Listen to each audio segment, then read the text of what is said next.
د پکتیکا په ورګون ولسوالۍ کې د ښاروالۍ او تاسیساتو ترمنځ په عوایدو یو په بل نیوکې د پکتیکا ولایت ورګون ولسوالۍ ښاروال وایي چې د ورګون بازار د 80% دکانونو کرایه تاسیسات اخلي، خو په دې ولایت کې د دفاع وزارت تاسیساتو سرپرست د ورګون ښاروال په کارونو کې پاتې او ښاروالۍ میراثي بولي. د ورګون ولسوالۍ خلک وایي چې ښاروالۍ او تاسیسات یوازې پیسې ترلاسه کوي، نور د ورښتونو پر مهال خلک په ښار کې د زیاتو اوبو او چټلیو له امله نشي ګرځېدلی.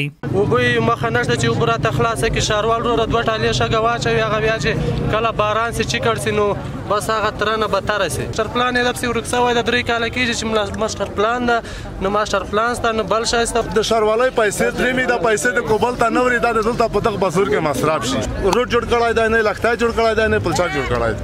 بیا روډینه په تیګه خلک تیګه نه روډ نه تیګه سکوي، د تیګه په روډ کې لګولې دي په بازار کې. د ورګون ولسوالۍ 2 تنه نور اوسیدونکو ویل چې د ورګون ولسوالۍ بازار زرګونه دکانونه لري، خو د نه پاملرنې له امله د ښار اوسنۍ خدمات ناسم دي چې له امله یې ښاریان تر پوزې راغلي. موږ په بازار کې څه شی درې ستاسو چې باران وسي د سړي د تګ لار دی، دغه چټلي روانه ده په میاس کې راځي مشترک ویایي چې مثال د ښاروالۍ روپۍ راکړي 200-500 روپۍ راځي. موږ هیڅ کله مثال د حکومت لیدل نه د ځای را صفا کړی د خالي روپۍ د راځي روپۍ په جوب کې. د ورګون د بازار ښاروال نور عالم نوري په دې اړه په خبرو کې ویل چې د ورګون د ښاروالۍ کلني عواید 3.5 میلیونه افغانۍ دي چې د عوایدو کموالی علت په ورګون کې د تاسیساتو د دکانونو او د صفایي د پیسو نه ورکړه ده. پلان په تطبیق کې موږ 2 خنډونه لرو چې هغه خنډونه تر اوسه نه دي حل شوي.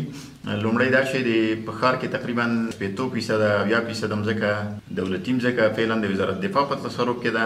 موږ ورګنایمال ته موینیت ښاروالۍ هغو ته پیشنهاد لیږلی رسمي، موږ هغه څومره پیسې چې موږ ټولوو ښاریانو ته، مدني فعالانو ته او دکاندارانو ته، موږ هر وخت حاضر یو چې د خپلو پیسو حساب ورکړو.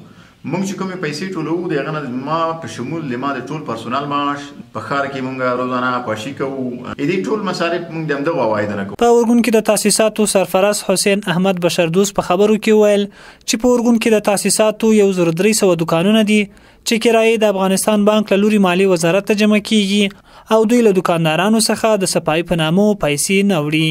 هغه ویل چې د ورګون ښاروال په خپلو کارونو کې پاتې راغلی، ښاروالي د ځان لپاره میراثي حق ګرځولی او نشي کولی له دکاندارانو څخه د صفایي پیسې یوسي، ځکه یې دوی د ځان لپاره بهانه ګرځولي دي. خو د ورګون ښاروال لنډه بنا همدا پیدا کړې ده چې تاسیسات یې ګټه وړي.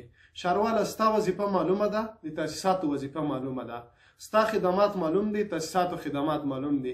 د تاسیساتو کومه وظیفه چې دلته ده هغه اجرا کړې ده، او دا چې ته خلکو ته خدمت نه وړاندې کوي او نه شي وړاندې کولی، نو دا تور دي په تاسیساتو نه پورې کوي. د یادول وړ ده چې ورګون ولسوالۍ بازار د 9 ولسوالیو مرکز دی چې تر 2000 زیات دکانونه لري، خو سوداګر او کاروباریان د ماسټر پلان په ځنډ خفه او له ستونزو سره مخ دي.